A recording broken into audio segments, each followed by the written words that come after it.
What's up, guys? Welcome to a new episode of La Banca Podcast in English. I'm your host, Mark, aka Marquinho, aka El Che Segovia, alongside my co-host, Little Man. What's going on, bro? How you doing, guys? How you doing? Good, Mark? You doing good? Holding up Doing all good, right? man. Ready? I know we Ready to missed talk some last good week. soccer, some good stuff? Yeah, man, we got some good stuff, some great stuff. I know we missed last week, guys. Responsibilities call. We all got jobs. We all got families, and all that thing. So that's why we missed last week. So, but we try not to make it a every week thing, but we try to be here as much as we can as possible. But before we get started, man, obviously, if you're new to the page, please subscribe. Please give us a thumbs up, a like, and also, give us some feedback, man. Get on the comments section of our previous videos. Leave us some comments. Let us know what you want to talk about or what you're interested in. We're always here. We interact with y'all as quickly as possible, and try to get with all of y'all as and try to get to know as many of y'all as possible as well. But with that being said, a trophy was given out, one of the biggest trophies in the world, at least on this side of the continent, in South America, Copa Liberatores, all Brazilian final, Palmeiras versus Santos. Little man, I know you got to watch the game. I know there was a lot of hype behind the game. What was your initial thoughts on it? It was in between. I mean, I guess the difference between the Brazilian teams. I mean, I've seen finals. I saw the final between River and Boca. Of course, that's not the same as Palmeiras and Santos. But it seems like they were very scared. Tactically, what I've seen is, you study your opponent like in the first 10 minutes. After that, you already know, you already have a plan of what your game wants to be. You put the players what they need. You already tell your players what they need to do, or where to start attacking the opponent. In this game, man, it was lit. Like they were scared to make. They were scared to risk it because they were scared of being counterattacked. And even though when they counterattack, they were scared to counterattack, And I mean, basically, if you needed to see the game, I guess the last 10 minutes would have been just perfect for you. That's all you did not have to see all 90 minutes. All you needed to see just the last 10 minutes and skip the 80 minutes, It was a final in between Palmeiras. Palmeiras ended up scoring a goal of a hitter in the last minute. Actually, in the last 2 minutes, the last seconds. Yeah. What it was funny is that I don't know if you guys heard about, if you touch the trophy after the final. Say when you walking in line towards the field, and the trophy's in the middle, and if somebody touches this, that means that they lose it. You're not gonna win it.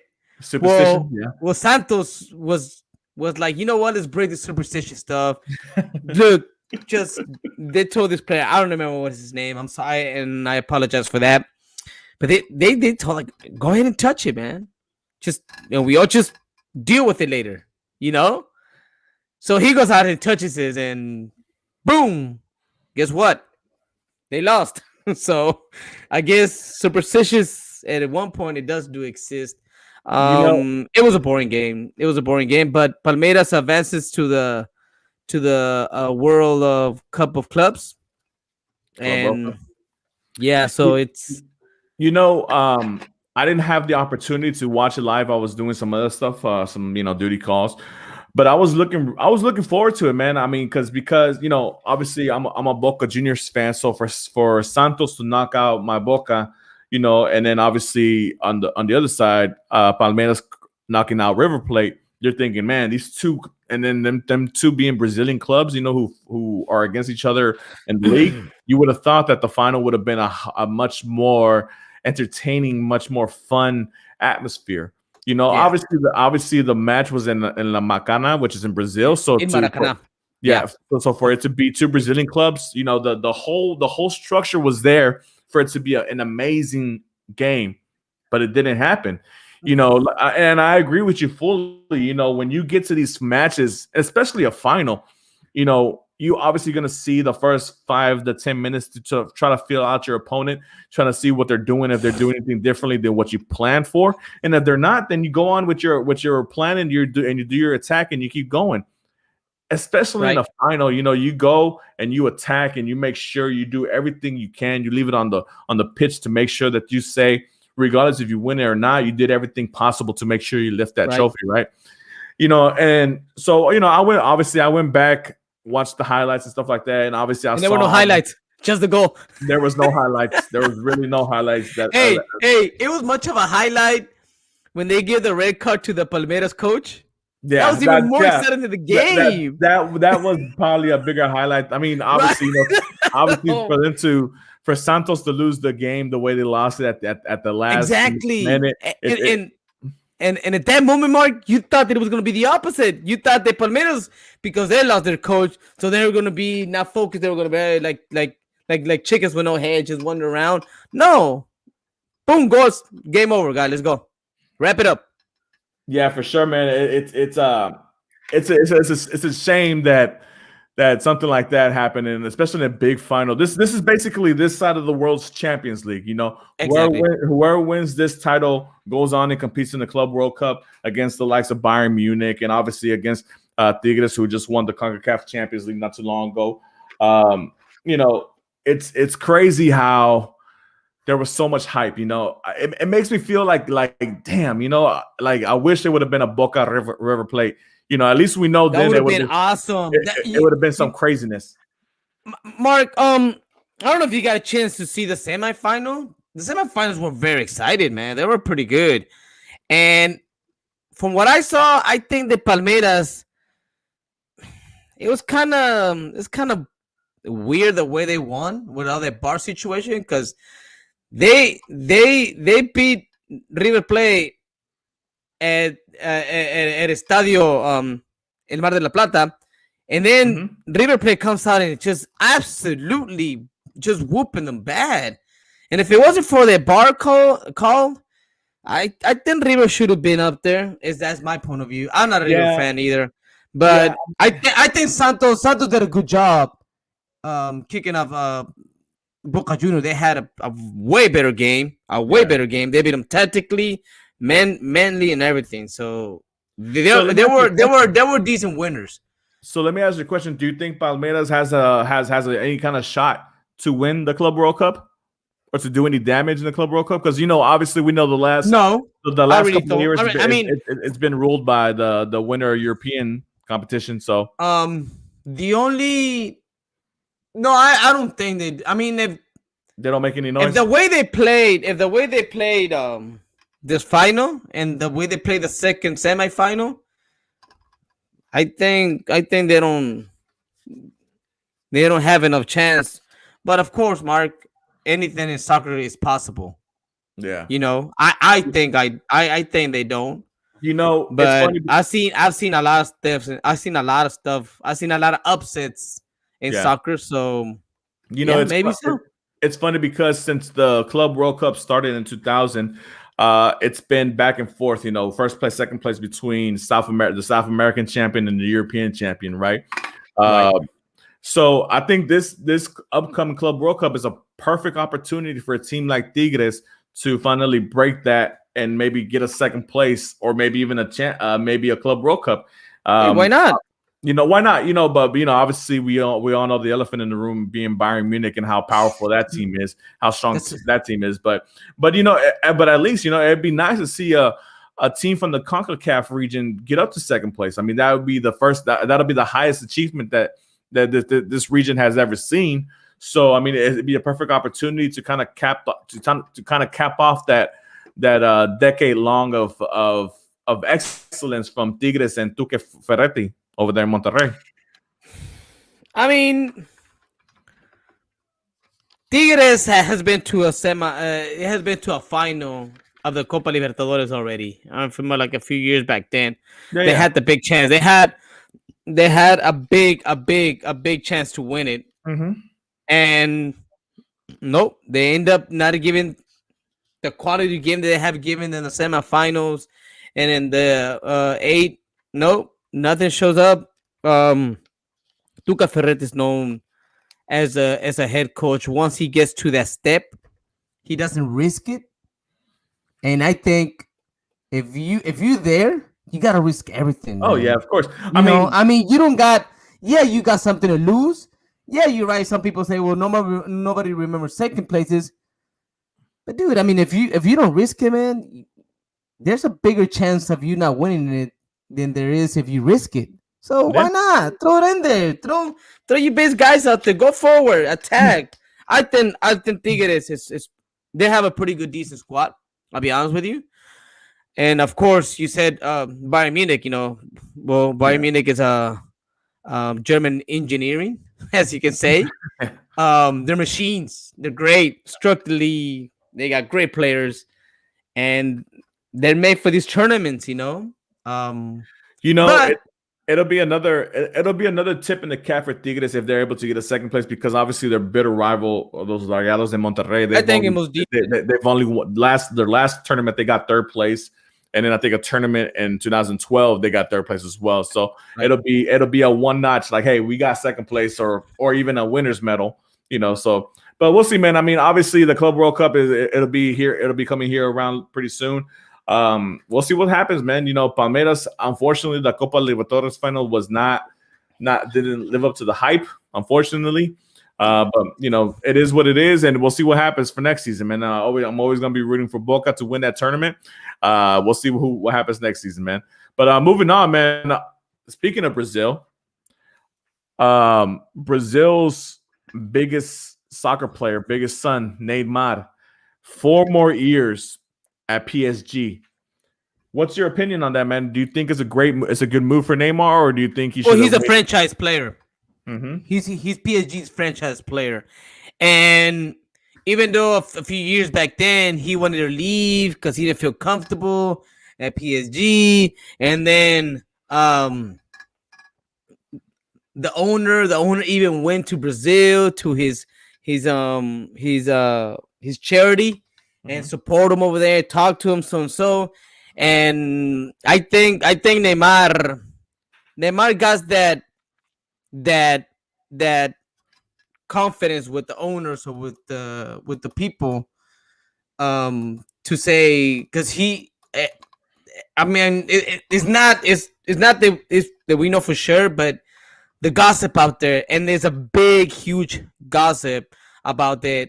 Neymar already talked to his boss, which is Al-Khalafi, and he said, "Hey, I want my best friend here. I want Messi. Messi's free.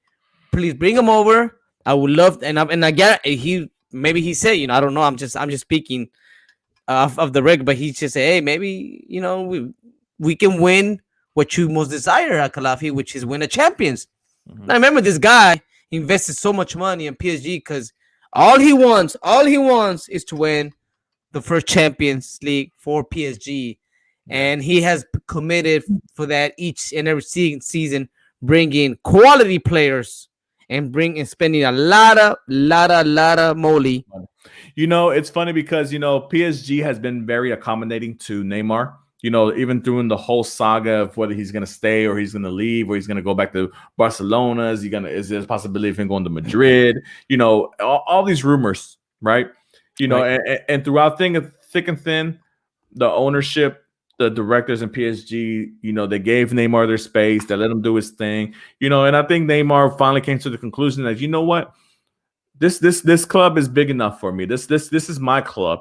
Because you think of other clubs, they got their main attraction and they got their main players, and PSG, you think Neymar, even though they do have Mbappe, but Neymar is the key man in PSG right now, and for them to be as accommodating as they've been, and to be as I guess relaxed about all the rumors of him going back to Barcelona or of him going back to Spain or whatever.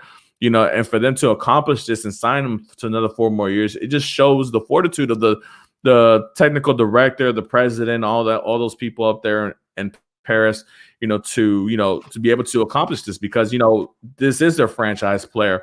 Now whatever happens with Mbappe or whatever happens with if they bring Messi or if Messi comes over or if he doesn't, that's neither here nor there. they locked down their franchise player, which is Neymar. Yeah, absolutely. You know, so obviously, you know, that's already a check and on their box.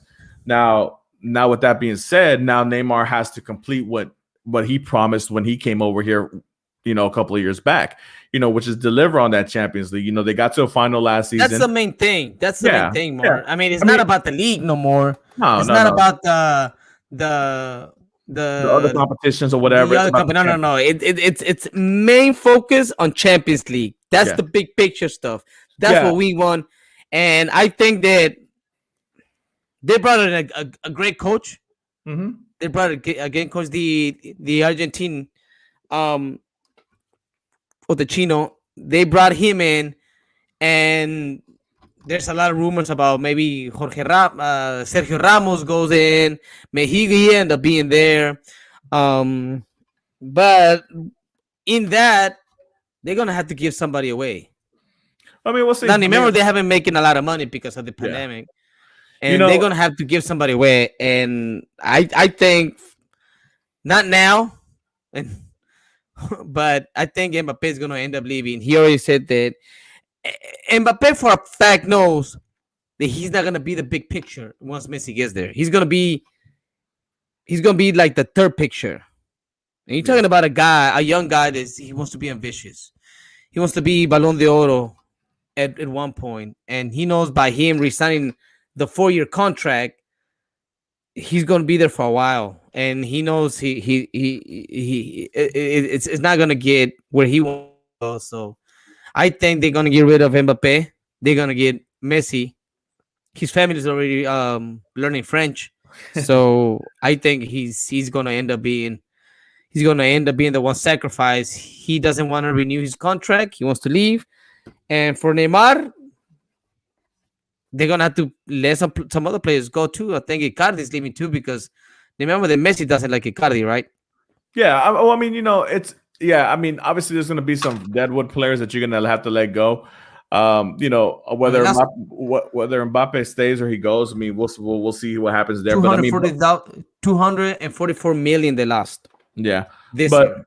Yeah, but you know, but the main thing is that the first domino has dropped. Neymar has re-signed, right? So you know, so PSG is ready to go. We'll see what happens with all that. Before we move on, there's been a little bit of you know how it is with big stars. There's always going to be some gossip in the news and this. Absolutely. And that. So you know, there was a comment being made. I forgot what publication made it, but you know, about Neymar partying too much. You know, what are your opinions on that? I mean, and maybe that's one of the reasons he stays. I mean, they probably allow him to maybe have his parties with his toys.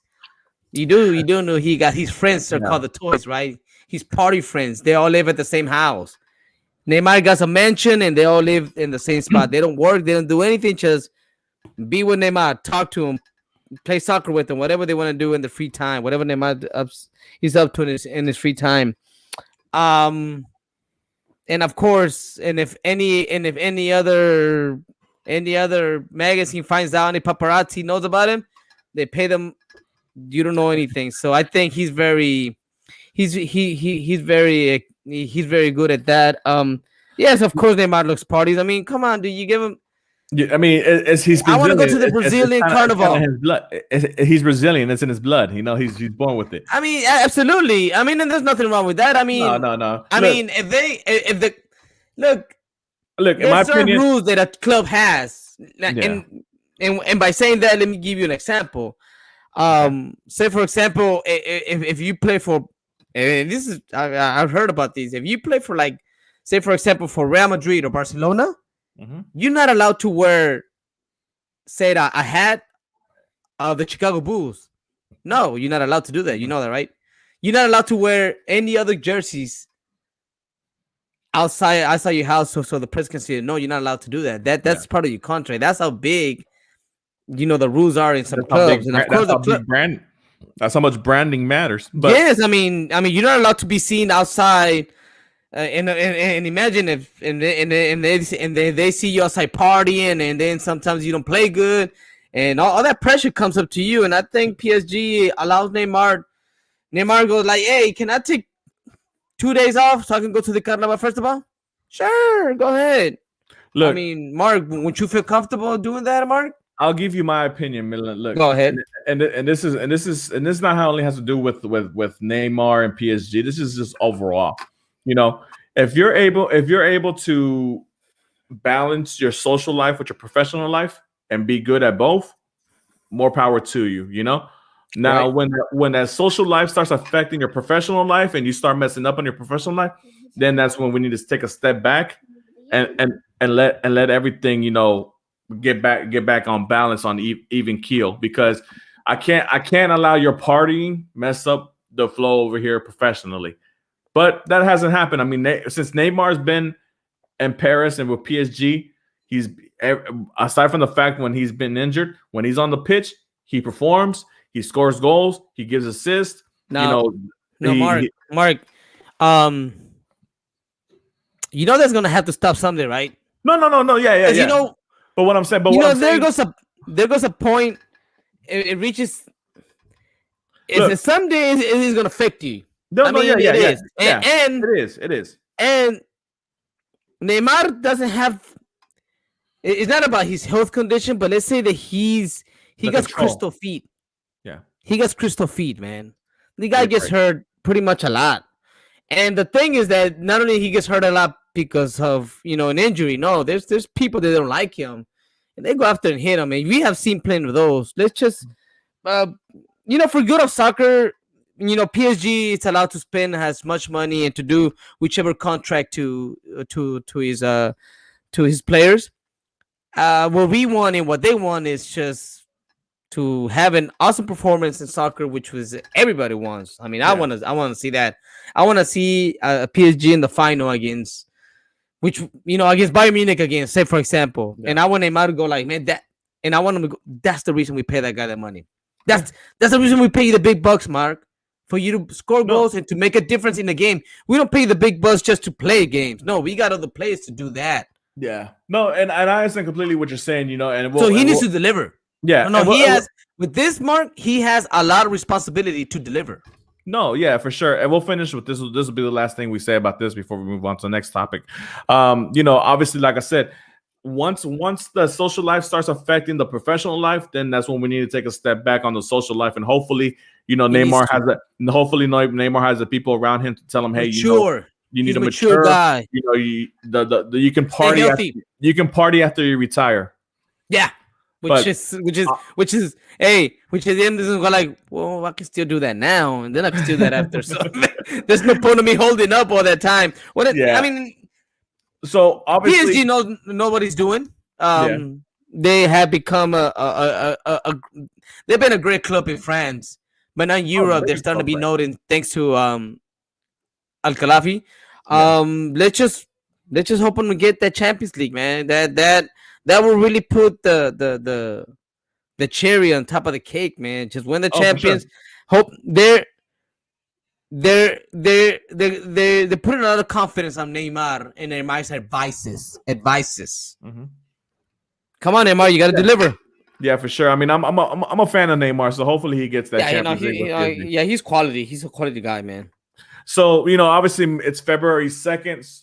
No, yeah, it's February 2nd. So that means yesterday was the end of before yesterday, it was the end of the transfer window, the winter transfer window. So we're going to recap a couple things. But before we get to that, we actually have a question. We actually have somebody who wants to know your opinion. Vote on the chat is asking us, but I'm going to port this to you because, you know more about this guy. What do you think about the rumors of Ramos maybe possibly going to Manchester United? I think Ramos,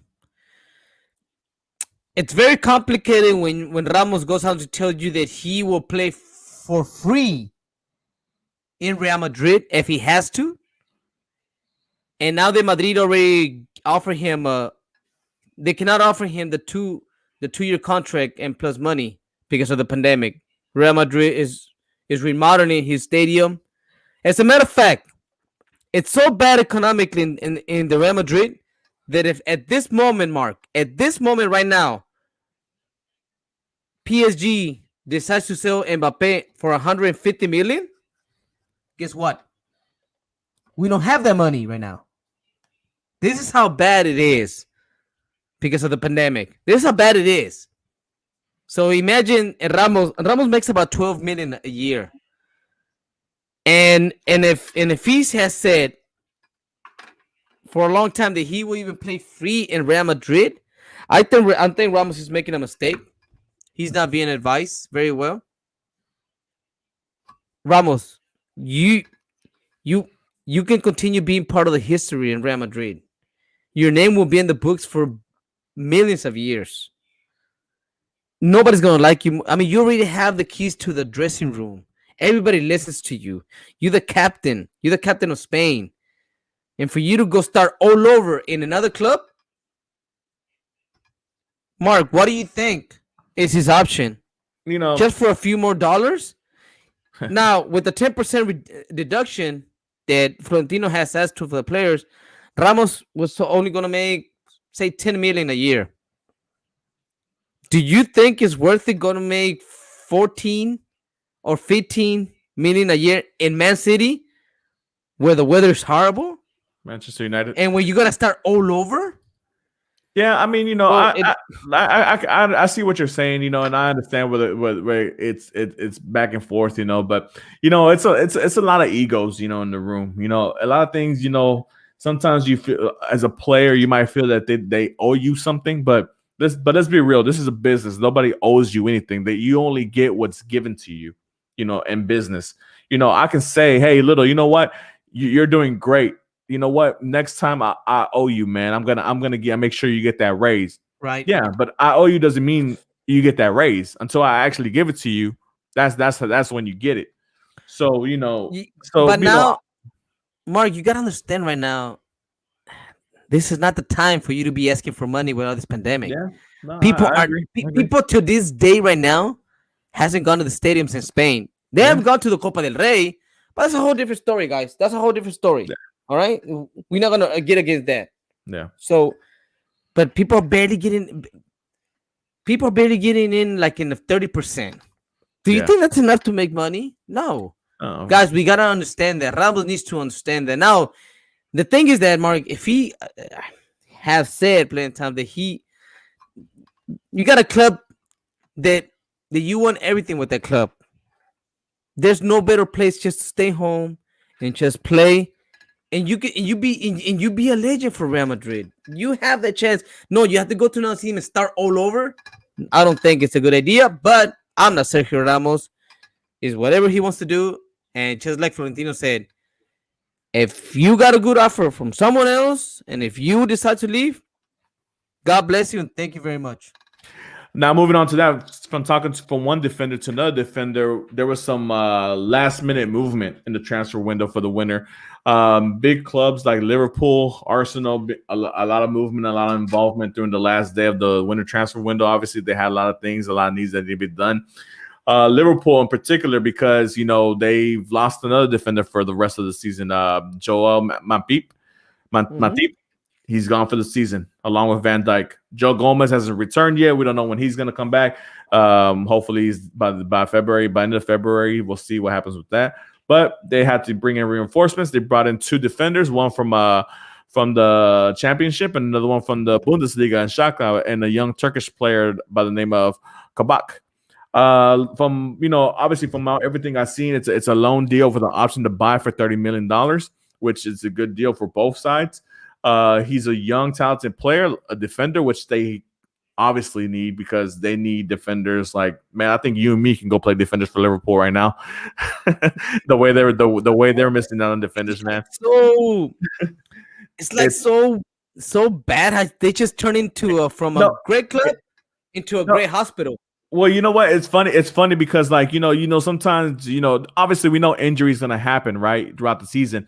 But to have as many injuries at one position, position, exactly. All the injuries are at one position. That's just like, man, it's total chaos. But yeah, it is. It is. But obviously they made the move for Kabak. Shakhtar then turned around and made the move for Arsenal's German defender, World Cup winner, Mustafi. which is not a bad pickup for them. Obviously, they're obviously still trying to fight regulation in the Bundesliga. They're right now at the bottom of the table. I think it's a great pickup for Mustafa. He gets reunited with Kolasinac, who ended up with Shaka in the beginning of the transfer window. And speaking of Arsenal, they made a couple of moves as well. They loaned it out a few players. Mainly Niles went to West Brom. Joseph Willock went to Newcastle. They obviously loaned it the young defender William Salavi to Nice in France. But they also brought in some players, man. And one I know in particular, obviously because he comes from Real Madrid, Martin Odegaard, a young number 10 Norwegian. What can you let us know about him, man? Do you think he's gonna be doing he came he was a very expensive young player that we brought. 15 years old. 15 years old, we brought him into La Castilla. There was a lot of bad stuff going on because, man, he was getting paid big time. He was getting paid a lot of money, but that was not his fault. They loaned him to different teams. I think he went back to his country once, and then he came. So he was at Real Sociedad last season, and Real Sociedad made a great tournament, tournament. So Real Madrid decided to bring him back, and Real Sociedad got David Villa, which is they play the same position, and he's Ari Silva. I'm sorry. So he's already known. He's a quality player, dude. The thing is that he had an injury, and after that injury, he did not play the same for Zinedine Zidane. Bench, and then he was been bench, and then at the end of the day, he was not even in the squad list no more. You know what's funny? Obviously I'm a Barcelona fan, you're a Madrid fan, and one of the things that I do admire about Madrid is that they go out and they sign these young players, a lot of young talented players. Yeah, but they're not giving us any result, Mark. Yeah, that's the thing. I don't know if it's a Zidane thing. I don't know if it's a Zidane thing or it's a club thing, or either you're scared of performing in a big club, and that does happen. Imagine that there's awesome players that you see in another club, and they come to a big club, and they don't know what to do with the. Yeah, I mean, you're not gonna hit a home run with every player, but the crazy thing about, a lot though. No, yeah, but the crazy thing about it is that that a lot of young players are not getting the opportunity, man. Obviously we know Rohilion, who got sold to Tottenham, the left back. You have such a talented player like that, but you go and buy a player like Mendy when you already had that player in the club who's probably at the same level, if not better. You know what? That what you just said, Mark. I think those are the consequences of you hiring a coach from a nationality, which is French. Yeah. He trusts his people like there's nobody. I understand that. If you would have told me, Mark, that Karim Benzema was gonna be for there the longest than Cristiano Ronaldo, and Cristiano Ronaldo is he's a monster. I mean, this guy is huge. Yeah, no disrespect. Will you tell me about? I mean, would you agree with me if I would go like, no, Karim Benzema? At the end of the day, he's gonna be standing alone. You're gonna go like, shut up, dude. You got the. Come on. Yeah, exactly. Zinedine Zidane, his deal is, of course. I mean, he wants to bring in Pogba. Yeah. I don't think Pogba is Real Madrid quality. With all due respect for Pogba's fans, you have a bunch of fans. I'm just letting you know. You have Valverde. Why would you want to bring Pogba? But and then you discovered Valverde, which is like, and he didn't cost for you. me, he's a great center midfielder. But that's what I'm saying. Like like Real Madrid. I mean, and obviously Zidane has to give the approval too. He's a coach too. I mean, he's got to make some of the decisions as well. But I mean, obviously the directors up there, they're bringing in young players with a lot of talent, a lot of but they're just not getting an opportunity. And when they get the opportunity, it's like, hey, you better perform, or you're gonna go down and never come back up. Like there's no in between, Right. And like you said, sometimes it's hard for some players to adapt. It takes not everybody adapts quickly, but that's neither here nor there. We're not gonna spend so much time on that. Before we leave on that, obviously, that being the transfer window at the end, that it wasn't that much movement, not that many big It's names. always like that on the Yeah, windows. yeah, It's yeah. always like that. It's The, wi- just the, they the just window, move like little pieces around. yeah, The it's big one more, it comes in January. That's the yeah, big one. the big ones in summer. Yeah. The January window is usually like a lot of loans, a lot of fringe players getting I mean, in moved. June, I'm sorry. I said January. I mean, June, Yeah, I'm sorry. On June, I yeah, so mean, the one in June is like the one. It's like the one the big one. that is gonna be pretty awesome because man, there's a lot of gossip, a lot of here and there, and so Yeah, it's gonna be I, good. I Well, know, I hopefully know. he has a good tournament. I mean, the other guy is a quality guy, and hopefully he gets on the right track. Hopefully he gets another chance in Real Madrid. I would love to see him succeed in Real Madrid, but right now he's in Arsenal. I think he's gonna make a pretty good fit. He's a very technique, well-given, quality player. Yeah, obviously as a Gunner fan, we're excited to have him. He's a true number 10, a creative midfielder who can create and pass the ball around. We obviously know what he did with Real Sociedad last year, so hopefully he brings some of that talent over here and does some great things for North London. But moving on, man. Obviously, we're gonna stick with the Premier League. It's funny. Even though we didn't do the show last week, it seems like every week we talk about the Premier League. There's a new leader. New week, new leader. This week, it's your favorite manager of all time, Pep Guardiola, and his Man City citizens. They're on top of the table right now. It's looking pretty close. Like they're gonna start running away with this because everybody else is kind of like, I don't know what's going on. But what are your thoughts, man? Do you What do think they're slowing down on this or what? Man, it's funny because you see like the clubs like Leicester City. Leicester City was in second place not too long ago, and then they have opportunity upon opportunity to get on top of the table, but then they go and they lose to Leeds United. They lose 3-1 and then Tottenham, which we spoke about a couple of weeks ago, that was on top of the table. Right. They're trying to fight back to get back up there, but then they go and they lose 1-0 to Brighton. It's those type of matches, the matches that you should be winning, that they're not winning, and that's making them lose ground on a club like Man City, which Man City right now they're just winning everything right now for whatever reason. I mean, and the crazy part about it is that Man City is doing all this with no true number 9, no true goal scorer. To be honest, Aguero's out. Gabriel Jesus is not in top form right now. For whatever everybody wants to say, he's top notch and all this. He's not scoring as many goals as he's supposed to. He's not taking advantage of the fact that Kun Aguero is out. Let me ask you something. Gabriel Jesus, I never saw him like a. The only reason he's there because you're gonna hate me for this, but it's gonna go. The only reason he's there is because his agent is Pep Guardiola's brother. You know that, right?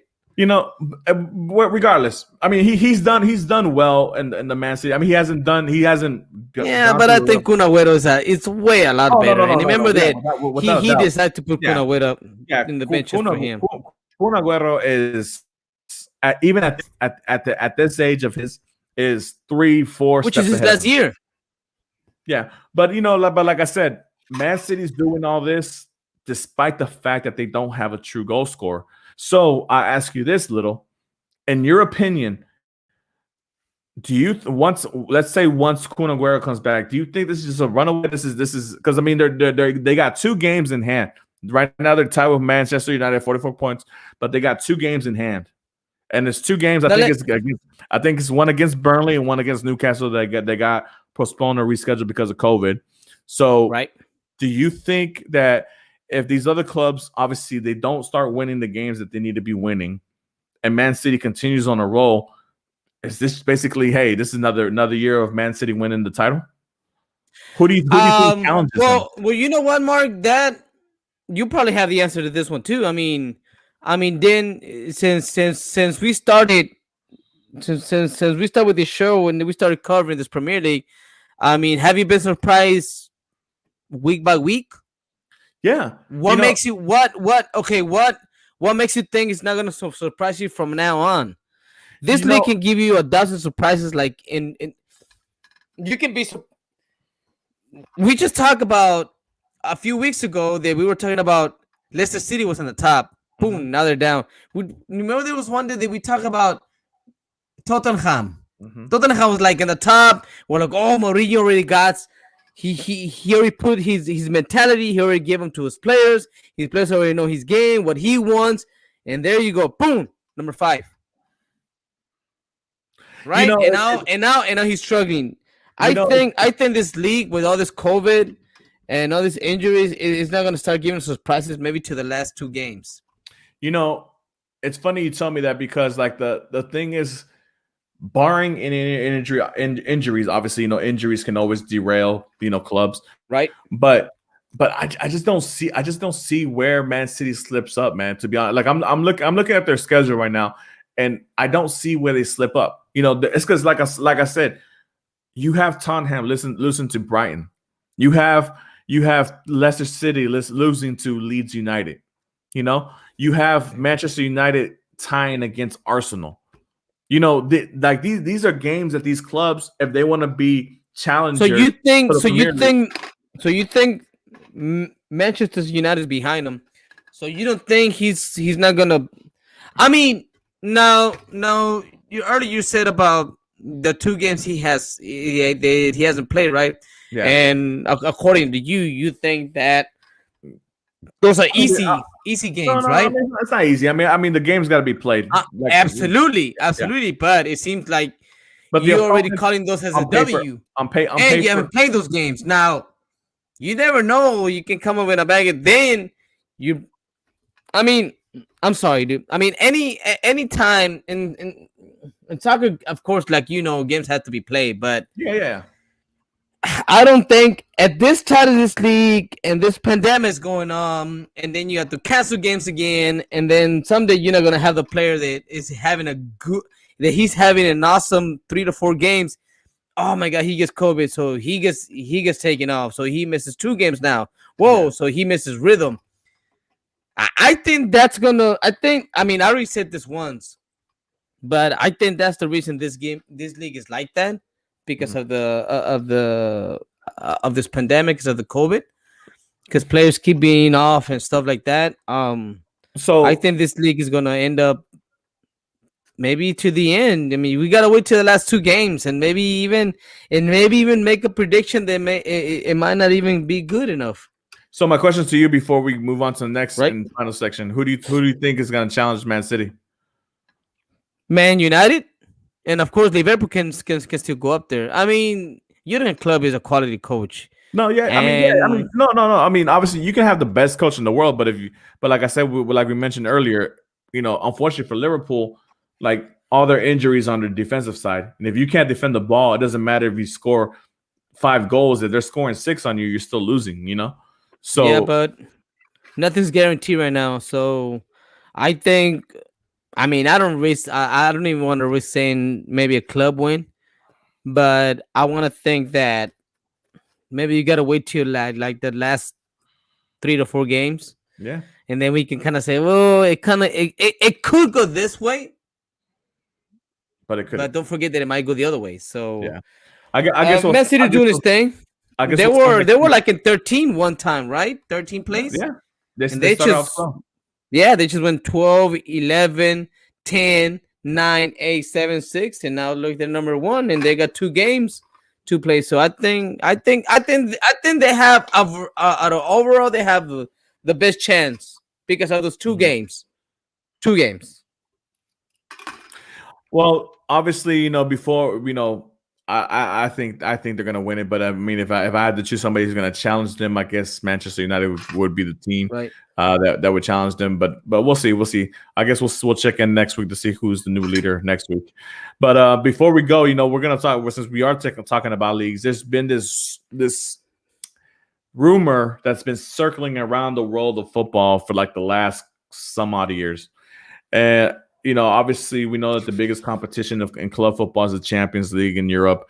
Copa Liberatores, we spoke about it earlier in South America. Things of that nature. But now they're talking about this new Super League, which would consist of all the big clubs of the big European countries, clubs like Barcelona, Real Madrid, Milan, Juventus, Porto, Bayern Munich, Borussia Dortmund, etc., etc. The biggest clubs from the biggest leagues That's who's gonna get this invite to this Super League. Before I give you my thoughts, what are your, and we're not gonna spend too much time on this last topic. I know we're already kind of pushing it on time.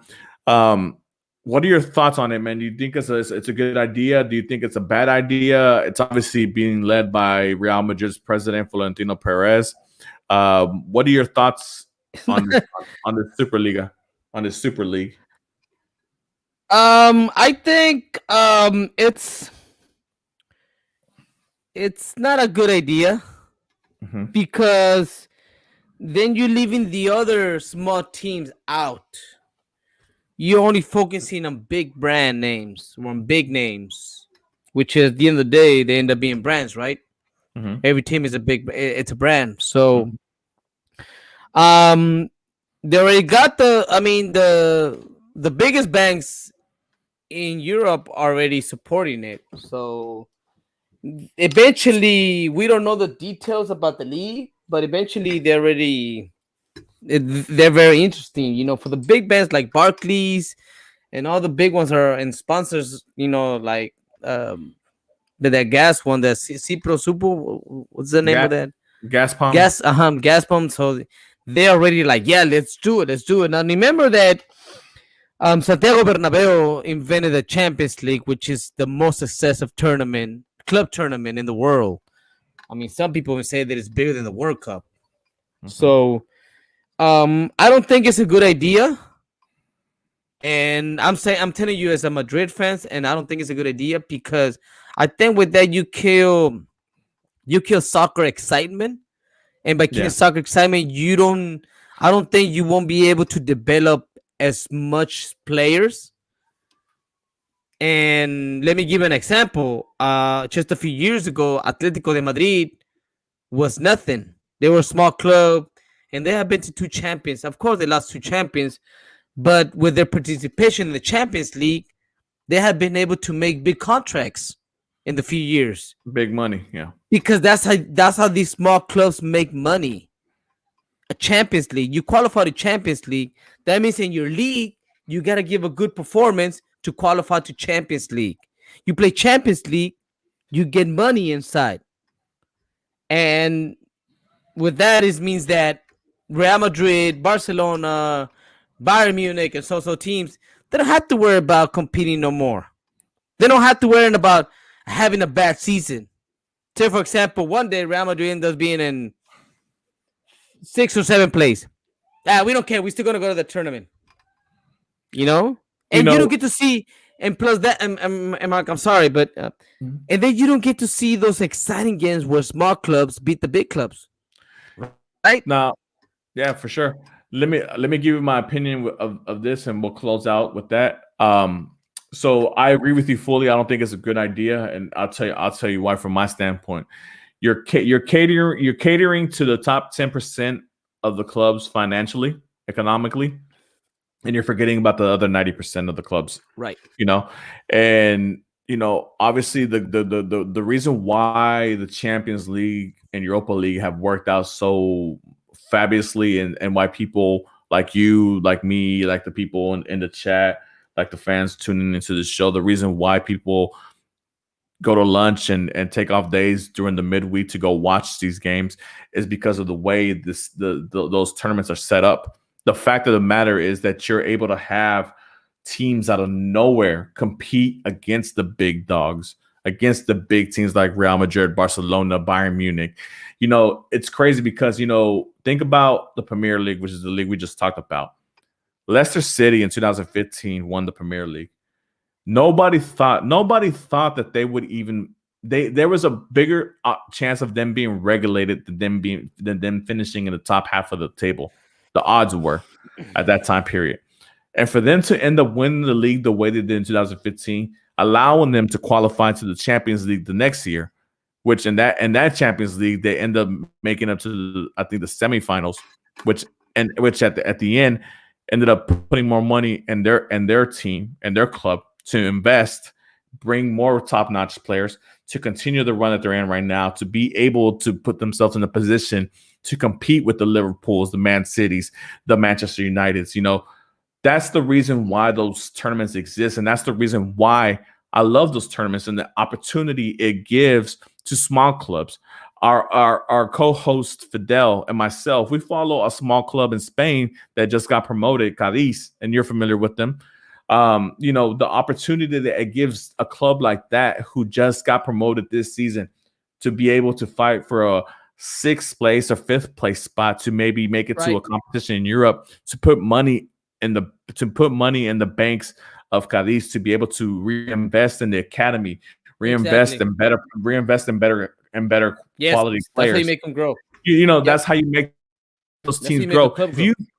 If you do the Super League, you're basically canceling that out because, like I said, it gives no incentive for the small clubs to do anything, and it gives no incentive for the big clubs to really fight for their league. Because at the end of the day, if Real Sociedad wins the La Liga, they don't get to be invited to this tournament. Let's say Leicester City wins the Premier League this year. They don't get invited to this new Super League because they're not that big team. What's the incentive then? What's the purpose? That if a team comes out of nowhere and is able to create the impossible, the glory, the miracle story, the reason we watch sports movies, to see the underdog climb to the top and conquer the mountain, then what's the whole point? What's the whole point? This is all money driven, and I hate the fact that we've allowed money to kind of dictate everything, and the sport of soccer. And in a way, the pandemic has helped put a pause to that, because think of the crazy wages, think of the crazy transfer fees. I think those are the things that kill in soccer, Mark. Those crazy transactions. But that's what I'm saying. Yeah, obviously we know soccer is such a popular game. It's the beautiful game. It's the world's game, etc., etc., etc. Right. But when it's too much money, like this before the pandemic, these figures were getting crazy. That's why that's why now with this pandemic, that's gonna slow all that money down, because look how many clubs are being affected financially because they thought, oh, we're gonna have the money because of this. Well, look right now. What I just talked to you right now, Mark. Yeah, I mean, exactly. if PSG wants to sell Mbappe to Real Madrid right now for 150, Real Madrid's gonna go like, we don't have the money. Okay, I can't. Yeah, so you're gonna let go of the guy that can be the face of the team. Exactly, and this is why I respect teams like Leicester City. That built like Cadiz. They're a small club, got promoted. They're fighting. They're in the Atletico de Madrid is the perfect example, Mark. Yeah, Atletico de Madrid is the perfect example of a team that started from nothing into making big contracts. Yeah, and to having his team always in Champions League, always being competitive, and they're just about a foot away from making 100 points in La Liga and winning it. For sure. All right, guys. Well, obviously we can talk about this till midnight to past that time. Absolutely. But it's getting late now, man.